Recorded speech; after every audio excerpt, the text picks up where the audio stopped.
I never thought my own brother would try to destroy everything I loved. But that's exactly what happened when I met Katya. It was a Tuesday evening in March when I first saw her at the Russian Cultural Center downtown. She was teaching a language class, her dark hair pulled back, speaking in that melodic accent that made even the simplest phrases sound like poetry. I was there learning Russian for business reasons. But the moment she smiled at me when I stumbled over the pronunciation of Zdravstvuyte, I knew I was done for. "You are trying too hard," she said after class, her English perfect but flavored with that beautiful accent. "Russian is not conquered. It is, how do you say, embraced." That night I called my brother Marcus and told him about her. We'd always been close, despite being different in every way. He was the smooth talker, the one who could charm anyone. I was the quiet one, the one who worked hard and kept my head down. But we shared everything. "A Russian teacher," Marcus laughed. "Danny, you know these immigrant women. They're just looking for citizenship." I should have heard the edge in his voice. I should have noticed how quickly he changed the subject. The next few months with Katya were the happiest of my life. She wasn't looking for citizenship. She already had it. She wasn't looking for money. She made good money teaching and translating. She was just perfect, smart, funny, with this way of seeing the world that made everything seem more colorful. We'd walk through the city, and she'd point out things I'd never noticed. The way shadows fell across buildings, the sound of different languages mixing on the street, how Americans walk differently than Russians. "In Russia, we say the wolf is fed by its legs," she told me one evening as we sat in her small apartment. "You Americans, you think success comes from thinking, planning, but sometimes you must just move." I was planning to propose. I'd already bought the ring, a simple diamond that cost me 3 months her salary. I was going to do it on her birthday in June. That's when Marcus started coming around more often. He'd show up at my apartment unannounced asking about Katya, where we'd been, what we'd talked about. At first I thought he was just being a protective brother. "I just want to make sure she's right for you," he'd say. "You're not exactly experienced with women, Danny." It was true, I'd had a few relationships, but nothing serious. Nothing like this. Marcus was married to Sharon, had been for 5 years. They seemed happy enough, though I'd always wondered if he felt trapped. He'd married young, right out of college, and sometimes I caught him looking at other women with this hungry expression. In April, Katya started acting different, distant. She'd check her phone constantly during our dates, and when I asked who was texting, she'd get this guarded look. "It's just friend from Russia," she'd say. "Nothing important." But I could see it was important. Very important. One evening in May, I decided to surprise her at the cultural center. I brought coffee and pastries from the Russian bakery she loved. But when I got there, the building was dark, no evening classes. I called her phone. "Oh, Daniel," she sounded flustered. "I am sorry, I forgot to tell you. Class was canceled." "Where are you?" A pause. "At home. I am not feeling well." I drove to her apartment. Her car wasn't there. I sat in my car for 2 hours waiting. When she finally came home, she wasn't alone. Marcus was with her. They were talking intensely, standing close together by her door. Too close.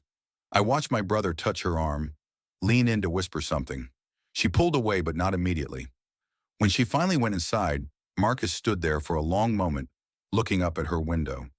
Then he walked to his car, parked 3 blocks away where I almost hadn't seen it. I followed him home.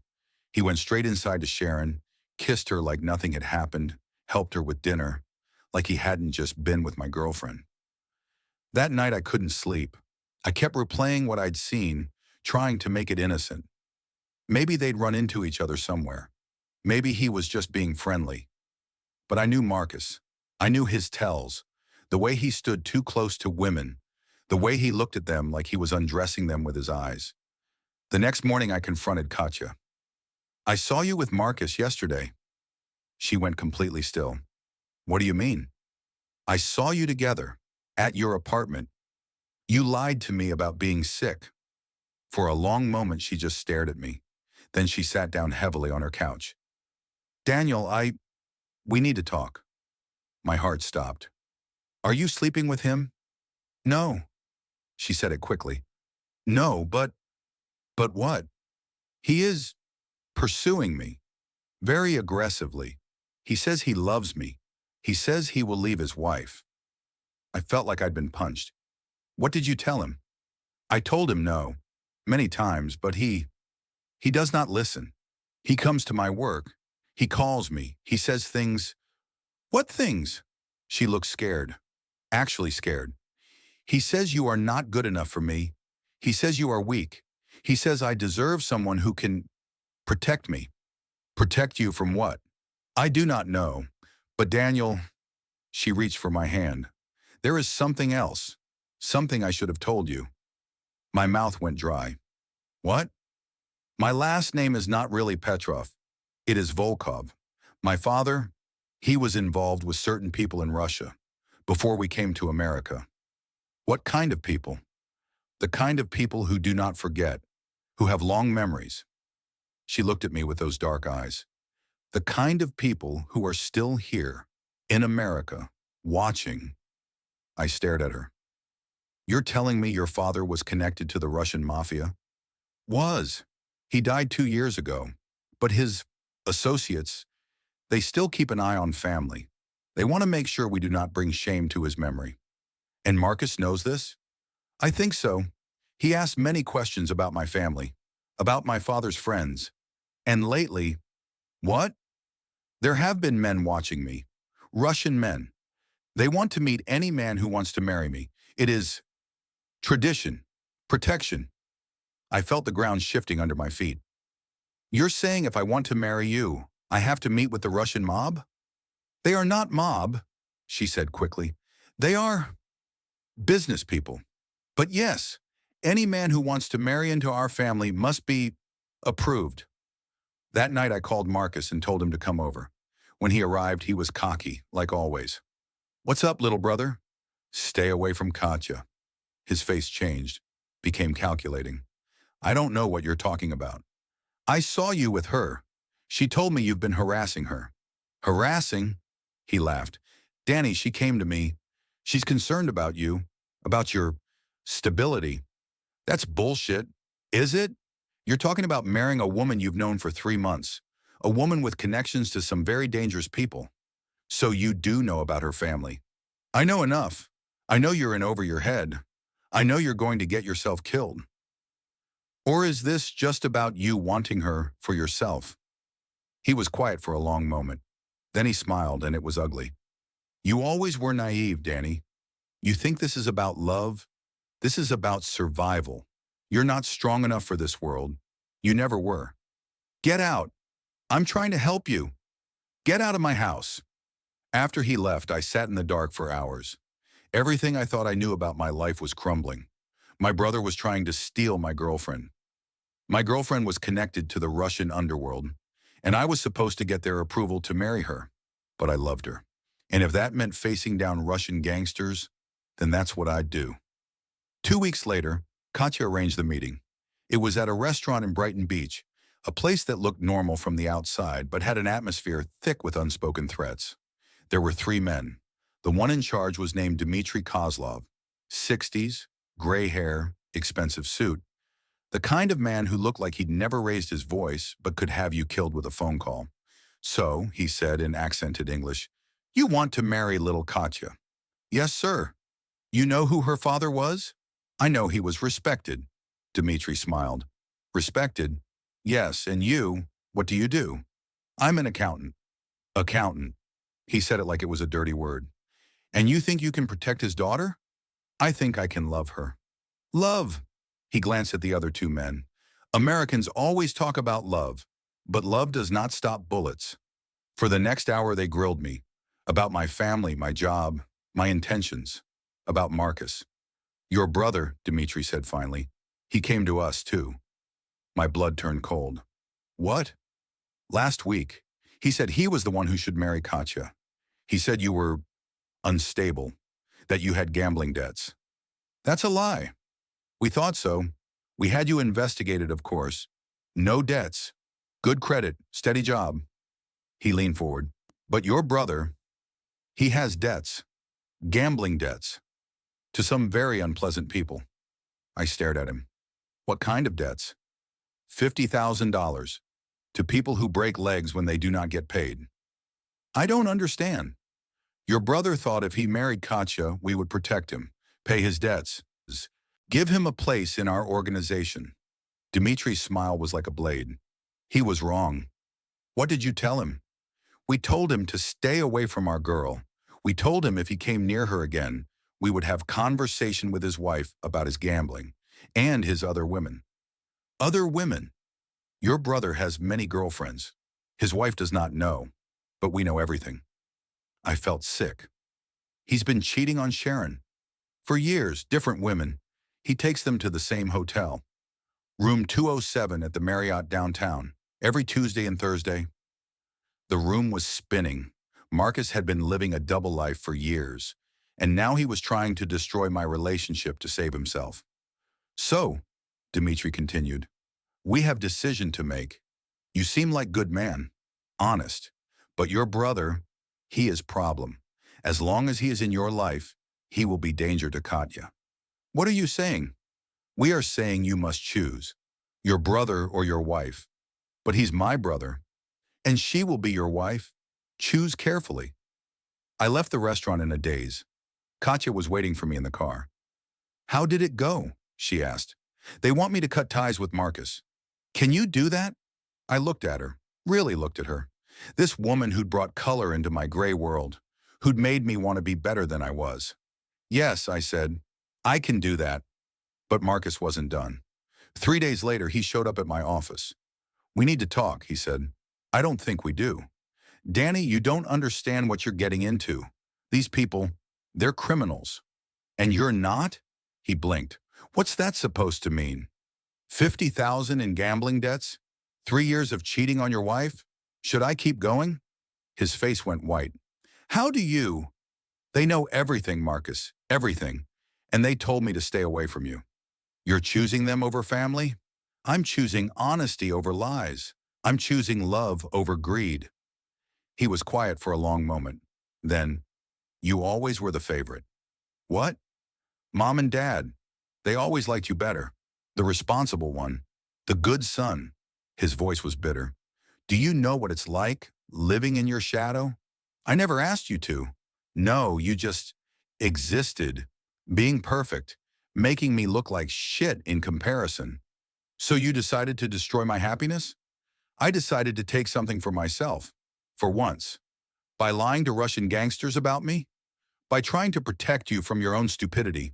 Get out. Danny, get out and don't come back. That was the last time I spoke to my brother for 6 months. Katya and I were married in September.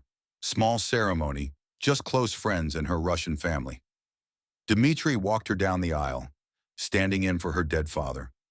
It should have been beautiful, but I kept looking for Marcus in the crowd, kept expecting him to show up, to object, to try one more time to ruin everything. He didn't come. Our honeymoon was in St. Petersburg. Katya showed me the city where she'd grown up, introduced me to relatives who'd stayed behind. I began to understand her world better, the codes of honor and loyalty, the importance of family reputation. I also began to understand power. Dmitri took me under his wing, not into the illegal side of his business, he was very clear about that, but into the legitimate enterprises, import-export, real estate, restaurant chains. You have good head for numbers, he told me, and you are honest. These are rare qualities. Within a year, I was managing the financial side of 3 different companies. Within 2 years, I was a partner. My salary went from $50,000 a year to $500,000. I bought a house in the suburbs, then a bigger house, then a vacation home in the mountains. Katya bloomed in our new life. She opened her own language school, teaching Russian to diplomats and business people. She was brilliant at it, and soon she was making more money than I'd ever dreamed of. We were happy, truly happy. But I couldn't forget Marcus. I hired a private investigator to keep tabs on him. What I learned made me sick. He'd lost his job because of the gambling. Sharon had found out about the affairs and was filing for divorce. He was living in a studio apartment, working as a night security guard, and he was still gambling. Part of me wanted to help him. He was my brother after all. But every time I thought about calling him, I remembered what he'd tried to do to me. how he'd lied to dangerous people about me, how he'd tried to steal the woman I loved. 2 years after our wedding, the investigator called me with news. "Your brother's in trouble," he said. "He owes money to some very bad people. Not the Russians this time. Local guys. They're planning to hurt him." "How badly?" "Badly enough that he might not recover." I hung up the phone and sat in my office for a long time. Outside, the city hummed with life. People going about their business, unaware that somewhere out there, my brother was about to pay for his mistakes with his blood. I could save him. One phone call to Dmitri, and Marcus's debts would disappear. The men threatening him would back off. But why should I? He'd betrayed me. He'd tried to destroy my marriage. He'd put Katya in danger with his lies. Let him face the consequences. That night I told Katya about the call. "You are going to help him," she said. It wasn't a question. "Why would I do that?" "Because you are not him. You are a better man. He tried to destroy us. And he failed. We are stronger because of it. But if you let him be hurt when you could prevent it," she touched my face, "that would change you, make you harder. I do not want hard man. I want the man who stumbled over Zdravstvuyt and made me laugh." I called Dmitri that night. "I need a favor," I said. "Name it." "My brother is in trouble. I want it to go away." "Even after what he did?" "Especially because of what he did." There was silence on the other end. Then, "You are wiser than I thought. It will be taken care of." The next morning, Marcus called me for the first time in 2 years. "Danny?" His voice was shaking. "I don't know what you did, but thank you." "Don't thank me yet. We need to talk." We met at the same coffee shop where we used to hang out as kids. Marcus looked terrible. Thin, hollow-eyed, like he'd aged a decade in 2 years. "I'm sorry," he said before I could speak. "I'm so fucking sorry, Danny. I know that doesn't mean anything, but why? Why what? Why did you try to destroy my life?" He stared into his coffee for a long time. "Because I was jealous. Because you had something real, and I knew I never would. Because I was drowning, and I wanted to drag you down with me. You nearly got me killed. I know. You lied to people who kill for a living. I know. You tried to steal my wife. I know." He looked up at me with tears in his eyes. "I know all of it, and I hate myself for it." "Good. You should. I've been in therapy, AA. I'm trying to get better. It's too late for us, Marcus. You know that, right?" "I know. We can't be brothers anymore. Not the way we were." "I know." I stood up. "But I won't let you die. Not when I can prevent it. Consider it a gift. The last one you'll ever get from me." I walked away and didn't look back. That was 3 years ago. I see Marcus sometimes from a distance. He's cleaned up his act, found a steady job, remarried. He seems happy enough. But we don't talk. We can't. Too much has been broken. Katya and I have 2 children now, a boy and a girl. We're teaching them both Russian and English. We're raising them to understand the value of loyalty, of family, of trust. I'm not the same man I was when I met her.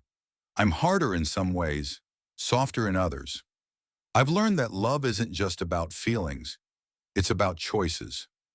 Every day you choose to protect what matters to you. And sometimes that means cutting away the people who would harm it, even if they're blood. Dmitri retired last year and made me a full partner in the business. We're completely legitimate now. Restaurants, import companies, real estate development. I employ over 200 people. Sometimes I wonder what would have happened if I'd been weak, if I'd let Marcus manipulate me, if I'd walked away from Katya when things got complicated. I'd probably still be a lonely accountant, living in a studio apartment, wondering what I'd missed. Instead, I'm sitting in my study, watching my wife read to our children in the living room. Her voice rises and falls as she tells them the story of Koschei the Deathless, the sorcerer who hid his death in a needle, in an egg, in a duck, in a hair, in a chest. But the brave prince found it anyway, she says, and Koschei's power was broken forever. Our daughter asks if the prince was very strong. Not strong, Katya says, glancing at me through the doorway. Just very determined and very lucky in love. I smile and turn back to my work. Tomorrow I have a meeting with city planners about a new development project. Next week, I'm flying to Moscow to negotiate a trade deal. But tonight, I'm just a man who fought for what he loved and won. The wolf is fed by its legs, Katya always says. Sometimes you have to move, even when you're afraid, especially when you're afraid.